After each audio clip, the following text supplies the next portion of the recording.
Bonsoir à toutes et tous, mesdames, messieurs, et soyez les bienvenus dans ce nouvel épisode de votre émission La Parole aux Jeunes. Et nous nous intéressons ce soir à la discipline de l'escalade avec nos invités. Bonsoir les garçons. Bonsoir. Bonsoir. Marceau, Tommy, je vous laisse vous présenter. Marceau. Alors moi je m'appelle Marceau Garnier, j'ai 23 ans et je suis sportif de haut niveau en escalade depuis 6 ans maintenant. Bonjour, moi je m'appelle Tommy Papin, j'ai 22 ans et je pratique aussi l'escalade à haut niveau depuis bientôt 6 ans aussi. Tommy, comment est-ce qu'elle a commencé, la passion pour l'escalade? Alors moi au début c'était avant tout de la découverte parce qu'au collège il fallait choisir un sport de découverte. Après s'ensuit avec les entraînements, les années qui passent. La découverte du haut niveau, de ça et tout, etc. Ça m'a encore plus motivé et bien sûr les objectifs. Et quand on parle d'équipe de France, ça donne avant tout une très grande motivation. Donc c'était ma première motivation avant tout quand j'ai commencé l'escalade de vouloir être en équipe de France. Qu'est-ce qui te plaît dans l'escalade, Tommy? Bah moi avant tout je pense que c'est assez complet, que ce soit mental, physique et tout. Donc c'est quelque chose qui m'apaise vraiment, qui me permet d'être dans ma bulle et de avant tout me dépasser moi-même aussi. Marceau, la passion elle a commencé comment pour toi, pour l'escalade? Alors moi c'est en 2012 ou 2013 quand le mur d'escalade a été construit. J'ai direct voulu essayer ce sport et donc j'ai commencé 2 ans je pense en découverte et j'ai très vite été repéré donc, par les entraîneurs à l'époque. J'ai fait 6 ans de compétition à l'international mais au niveau océanien avant en 2017 de changer de discipline et passer sur la vitesse. Et au bout d'un an, j'ai commencé à faire des compétitions nationales et internationales jusqu'à aujourd'hui. Qu'est-ce qui te plaît dans l'escalade concrètement? Alors dans l'escalade, c'est un sport très, très complet qui met ton corps à rude épreuve dans n'importe quelle discipline. Donc ce qui me plaît, c'est vraiment le dépassement de soi et toujours vouloir aller plus loin, aller plus vite notamment. Alors, il y a plusieurs types d'escalade. L'escalade de vitesse, quelle est ta spécialité à toi? Alors, on est tous les deux donc en escalade de vitesse. Donc là, le but, c'est d'arriver le plus rapidement possible sur un mur de 15 mètres avec une voie qui a été définie au début, quand la discipline a été créée, on va dire. Et donc, c'est la même voie, elle est normalisée dans le monde entier. Tommy, quelles sont les qualités à avoir pour l'escalade de vitesse?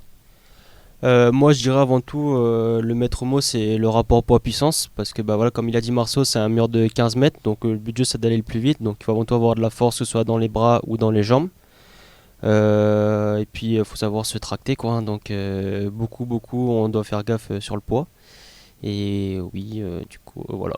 Alors, vous avez pu nous représenter tous les deux à de multiples reprises, que ce soit à l'échelle du Pacifique, national, international. Marceau, quelques exemples? Donc moi j'ai fait 2e des Océanias en 2017 en senior. L'année d'après je fais champion de France cadet. En 2019 je fais une contre-performance sur les championnats de France mais je termine quand même 7e des championnats d'Europe junior. Et ensuite 2020-21 on n'a pas eu de compétition malheureusement. Covid oblige. C'est ça. 2022, je me retrouve donc dans la cour des grands en senior, donc une saison à vide. Et cette année, en 2023, je gagne le sélectif équipe de France en mars. Et donc par la suite, j'ai eu l'occasion de faire 5 Coupes d'Europe. Donc une où je termine 2e. À la fin de l'année, je termine 4e du classement général des Coupes d'Europe. J'ai eu l'occasion aussi de participer aux Jeux européens. Donc ça a été une superbe expérience où je termine aussi 2e. Donc ça a été jusqu'à maintenant ma meilleure année. Donc je suis assez fier de moi de ce que j'ai réussi à accomplir cette année. Et il y a de quoi? Quel est ton ressenti justement face à tous ces champions de pays différents? Est-ce que le niveau calédonien il est bon par rapport à tout ça? Le niveau calédonien est bon. On est très bien représenté au niveau français. Déjà, très souvent, on est présent sur tous les podiums, dans les 8 catégories, on va dire. Et à l'international, la France se positionne bien, donc en soi, les Calédoniens aussi. Je dirais que les Calédoniens, aujourd'hui, chez les jeunes, sont capables de finir aisément dans les 5 premiers d'une Coupe d'Europe. Tommy, tu as pu nous représenter aussi à différents niveaux. Quelques mots là-dessus. Alors moi du coup tout a commencé aussi en 2017 où je termine deuxième au cours de ma toute première compétition océanienne en cadet il me semble. Après en 2018 j'ai essayé de me qualifier en équipe de France mais j'ai pas réussi, du coup bah ça a été un peu triste, du coup je me suis entraîné à fond et en 2019 je reviens plus fort. Je termine deuxième. Donc voilà, c'était mon premier objectif du coup d'entrer en équipe de France et d'aller au championnat de France et de vouloir le titre. Malheureusement j'ai pas réussi, du coup c'est pas grave. Après du coup suite à cette année je me suis qualifié pour toutes les coupes d'Europe. Donc j'en ai fait 3. Je crois que la première j'ai terminé 10e, la deuxième j'ai fait 4e et la dernière une petite contre-performance. Malheureusement j'avais un peu de contre-cœur parce que durant cette année pour se qualifier au championnat du monde il fallait faire un podium. Et du coup sur ma deuxième coupe d'Europe je termine au pied du podium, donc c'était un gros crève-cœur pour moi. Mais ça m'a pas permis de perdre espoir. Du coup après 2020-2021 pas de compétition à cause du Covid. 2022 je gagne un sélectif en junior. Du coup je réalise 2 coupes d'Europe. Je crois que mon meilleur résultat c'était 5e, je crois il me semble, sur l'une des 2 coupes d'Europe. Et après en 2023 je fais deuxième à un sélectif, du coup, non, 2022, je me qualifie en équipe de France, non, 2023, je me qualifie en équipe de France senior via un sélectif. J'étais qualifié pour pas mal de Coupes du Monde et Coupes d'Europe, mais je les ai pas faites parce que question d'argent avant tout et les cours aussi. Du coup, la dernière compétition, je l'ai faite, c'était une Coupe d'Europe à Laval et je termine 8e, donc je suis assez content pour ma première compétition senior. J'étais un peu outsider, donc franchement, ça reste un très très beau résultat et je reste très fier de moi. La suite, tu la vois comment? Pour moi là avant tout déjà participer à mes premières coupes du monde ça serait bien, avoisiner peut-être le top 10, top 5. Et après bien sûr sur le long terme je pense qu'on rêve tous d'aller aux JO, du coup je dirais les JO 2028 à Los Angeles quoi. Marceau, même question, la suite, tu la vois comment? Exactement pareil, hein, je me vois aux Jeux de Los Angeles en 2028. Mais bon, de toute façon pour y arriver il va falloir y aller étape par étape. Donc chaque année il va falloir s'entraîner plus, repousser nos limites. Et le plus dur je pense ça va être de rester concentré jusqu'en 2028 quoi. C'est quand même 4 ans. Ça prend du temps et c'est très compliqué de gérer tout ça en même temps que les études, etc. etc. C'était l'objet de ma question suivante. Comment est-ce que vous arrivez à allier l'école et cette discipline justement qu'est l'escalade, Tommy? Alors du coup moi là actuellement je passe un BPGEPS au lycée d'Ocamo. Du coup j'ai la chance d'avoir une partie responsabilité sur les cours. Du coup j'ai le cours que lundi mardi et le reste c'est des heures de stage que je fais à la structure d'escalade. Donc j'ai réussi à vraiment tout bien caler de ce que soit mes entraînements et mes cours. Donc franchement j'ai réussi à trouver de la disponibilité pour vraiment caler toute ma vie sur ça quoi. Marceau, quel est ton secret? Alors moi ça fait 3 ans maintenant que je fais une licence TAPS et j'ai décidé de la faire à distance. Donc heureusement qu'en France il existe un dispositif qui permet de faire une licence TAPS à distance. Donc j'ai saisi ma chance et maintenant ça fait 3 ans que du coup je peux me permettre de m'entraîner 6 mois en Nouvelle-Calédonie en intersaison et passer les 6 mois restants pendant la saison à faire des compétitions en France. On aura l'occasion d'y revenir d'ici quelques instants. Mesdames, messieurs, prochaine séquence, les coups de gueule, jingle. La jeunesse est en colère et elle réagit. Tout de suite, le coup de gueule des jeunes. Séquence coup de gueule, les garçons. Quel est votre coup de gueule justement en tant que jeune sportif? On va commencer avec toi, Tommy. Moi du coup en tant que jeune sportif, du coup avec l'escalade on va dire qu'avant tout c'est le problème d'argent. Parce que voilà, les voyages ça coûte cher, le matos ça coûte cher.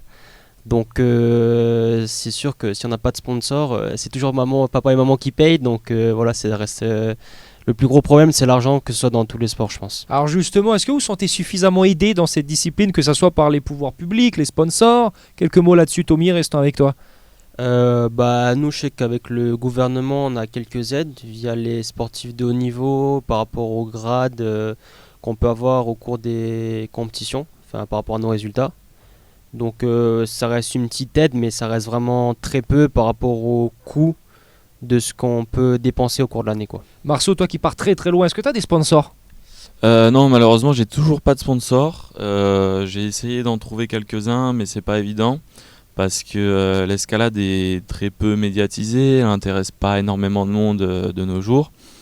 Donc c'est très difficile d'être visible sur les réseaux notamment, donc beaucoup de sponsors directement ne sont pas attirés par notre profil. Mais moi j'ai la chance d'avoir des parents qui ont un bon métier et qui peuvent suivre financièrement derrière, malgré donc nos coûts, Les difficultés qu'on peut les rencontrer. difficultés financières qu'on peut rencontrer, exactement. Quel est ton coup de gueule à toi ce soir, Marceau? Je dirais un manque de suivi financier et même médiatique envers les jeunes sportifs de haut niveau calédoniens. Exactement, et justement pourquoi? Alors qu'est-ce qu'il faudrait faire? Est-ce qu'il faudrait ouvrir un petit peu plus de débats, de plateformes, d'outils pour pouvoir mettre tout ça en avant? Je pense qu'il y a des outils qui peuvent être mis en place, notamment pour trouver des sponsors, des aides, etc. Je sais que ça existe en France, peut-être essayer de mettre ça en place en Nouvelle-Calédonie. Une fondation qui met en lien des sportifs de haut niveau avec des entreprises. Donc au final, ça peut avantager le sportif de haut niveau qui reçoit des aides financières et les entreprises également. Et faire un cercle vertueux autour de tout ça. C'est ça. Et une question qu'on pourrait se poser, vous qui êtes tous les deux dans l'escalade de vitesse, quel est le régime à avoir? Parce que j'imagine qu'il ne faut pas être trop lourd. Non, exactement. On a parlé tout à l'heure du rapport poids-puissance, effectivement c'est très important. Il faut en même temps être très fort, mais en même temps ne pas avoir de masse musculaire. Donc si on compare par exemple avec des athlètes qui font de la force athlétique, ils soulèvent très lourd, mais ils sont quand même assez imposants. En escalade de vitesse, on ne peut pas se permettre d'être imposant comme ça, donc c'est ça le plus compliqué de la discipline. Pas de gras que du muscle. C'est ça. Tommy, le repas par exemple parfait, le repas que toi tu fais pour rester toujours aussi efficace dans l'escalade de vitesse? Bah moi je sais que ça fait depuis très longtemps que j'en fais, du coup j'en ai vu des repas, ça et tout, etc. Mais je sais que le repas qui marche le mieux pour avoir une compétition, c'est un bon riz, un bon poisson frais, puis Du sucre lent notamment, avec le riz, les pâtes. plus du riz, parce que c'est quelque chose qui se digère assez rapidement, parce que bah, nous, vu que c'est un effort très rapide, on a besoin de quelque chose qui se digère très rapidement. Et après oui, par exemple, bah, voilà, pendant l'échauffement, on va prendre des petits sucres. Moi c'est le bounty, j'ai trouvé. C'est mon petit secret ça. Donc voilà quoi, c'est avant tout de la recherche sur écouter son corps et savoir avec quel aliment marche le mieux avec son corps, quoi. Marceau, tu manges quoi toi avant d'entraînement? C'est un petit peu la même chose, du riz, donc histoire d'avoir quelque chose de consistant avec un petit peu de protéines sur le côté. Mais moi, je sais qu'il y a quelque chose ici qui est parfait, c'est riz salade tahitienne. C'est vraiment le C'est top. le secret C'est pour être ça, champion d'escalade. Il y a tout. Ok, très bien. Mesdames, messieurs, séquence coup de cœur, jingle. Ils ont vu, ils ont entendu, ils ont aimé. Tout de suite, le coup de cœur des jeunes. Alors oui, il y a des choses qui vont pas en Calédonie, mais heureusement, il y a aussi des belles choses. La séquence coup de cœur, Tommy, on commence avec toi. Quel est ton coup de cœur ce soir? Bah moi on va dire, je pense que c'est avant tout toutes les ressources locales qu'on peut avoir, les fruits. Moi j'ai la chance de souvent aller à la pêche, donc on va dire Une seconde passion un peu pour toi, hein? Exactement, donc Ouais. voilà, on va dire que je peux pêcher avant tout mon poisson frais, et dans ce sport C'est une plus-value, j'imagine. c'est très cool de mélanger avant tout deux passions pour pouvoir se dépasser dans chacune, quoi. Donc voilà, aller pêcher son poisson frais et le manger juste après pour aller à l'entraînement, je pense qu'il n'y a rien de mieux, quoi. Marceau, ton coup de cœur? Moi, je dirais le rythme de vie en Nouvelle-Calédonie. C'est un rythme de vie qui est très relâché, apaisant et toujours avec du beau temps évidemment. Et quand on passe 6 mois en France à voyager, à faire des compétitions dans tous les sens, ça fait beaucoup de bien de rentrer au pays. Ton départ, il est pour quand, le prochain départ? Le 7 mars. Ah oui, donc ouais, on y arrive. Est-ce que vous voulez profiter peut-être de l'occasion pour saluer des proches, ceux qui vous soutiennent, qui vous accompagnent depuis des années, peut-être même pour certains? On va dire les parents. Avant tout, c'est grâce à eux qu'on est là, qu'on a pu faire autant de compétitions. Donc ouais, les remercier. Ouais. Tommy, à part les poissons? Bah pareil aussi, avant tous les parents, parce que bah voilà, comme a dit Marceau, c'est ceux qui nous aident depuis tout le début, qui nous supportent quand on est à 22 000 km. C'est les premiers à être là quand ça va pas et quand ça va, bien sûr. et puis la famille en général, quoi, parce que c'est avant tout nos premiers supporters qui sont là pour nous aider dans ce sport, quoi. Est-ce que c'est un sport qui coûte cher? Alors vous, oui, parce que vous êtes des champions de haut niveau, mais quelqu'un qui aimerait se lancer dans l'escalade, c'est un gros budget à avoir ça ou pas? En se lançant en loisir, je pense pas que ce soit un très gros budget. Parce qu'il faut acheter donc une paire de chaussons, un baudrier et un petit peu de magnésie. Je dirais quand tu te lances pour 15 000 francs, tu peux grimper pendant 3 mois. Donc, ça 4 reste mois. quelque chose de raisonnable. C'est très abordable. Le vertige, vous le gérez comment? Faut pas en avoir déjà, j'imagine, mais Faut pas trop en avoir, mais dans notre discipline, on n'a pas à s'inquiéter. Mais par contre, en difficulté, où là, on peut faire des chutes de 6, 7, 8 mètres, vous êtes attaché quand même ou pas? bien sûr qu'on est attaché. Ouais, bon. Mais oui, il faut pas avoir le vertige, c'est sûr. Ouais, très bien. Prochaine séquence, mesdames, messieurs, la boîte insolite. Jingle. À la découverte de nos invités, tout de suite, c'est la boîte insolite. Allez, on est parti pour la boîte insolite. Tommy, Marceau qui commence. Bon, allez, je me Allez, lance. l'aîné. Vas-y, Marceau.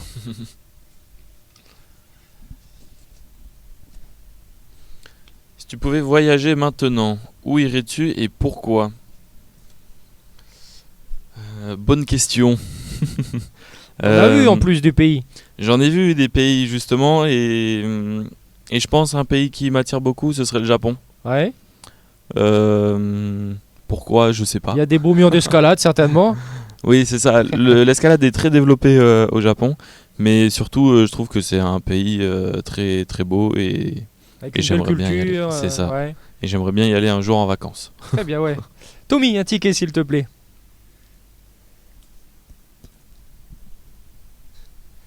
Bon du coup, où te vois-tu dans 5 ans? Ah, Bon déjà du coup, je pense que je serai passé par les JO 2028. on croise les doigts. Et après, dans 5 ans, je sais pas trop, peut-être avec un boulot déjà ça serait bien. Et puis peut-être une petite famille, on verra bien aussi. Qu'est-ce qui passionne justement un champion d'escalade, le métier de vos rêves, Tommy?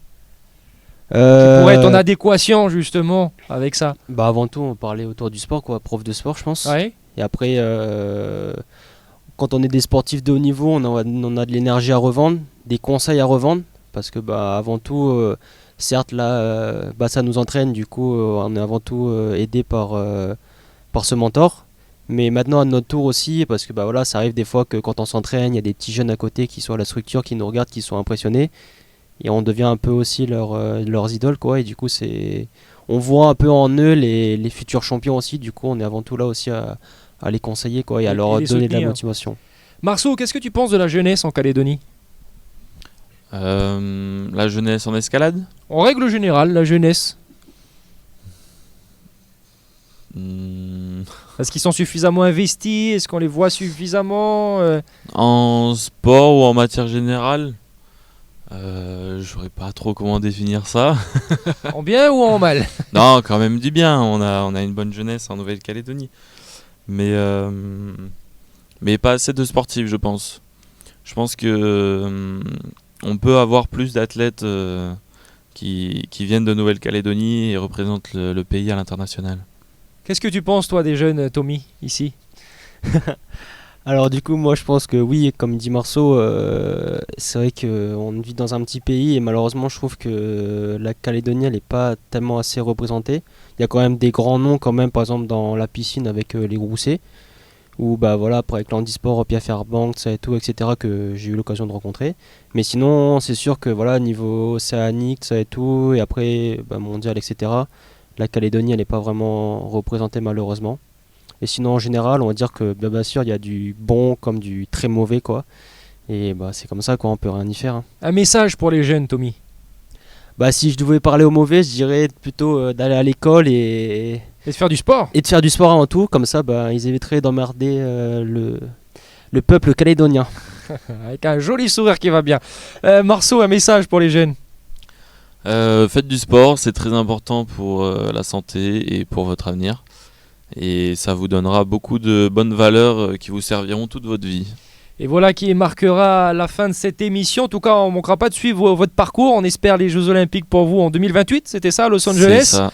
On croise les doigts. Merci d'avoir accepté une nouvelle fois notre invitation. Mesdames, messieurs, voilà encore une preuve que la jeunesse est belle en Calédonie. Il suffit juste de savoir lui faire confiance. Merci à vous pour votre fidélité. L'intégralité de cette émission à retrouver en replay sur nos supports. À très vite.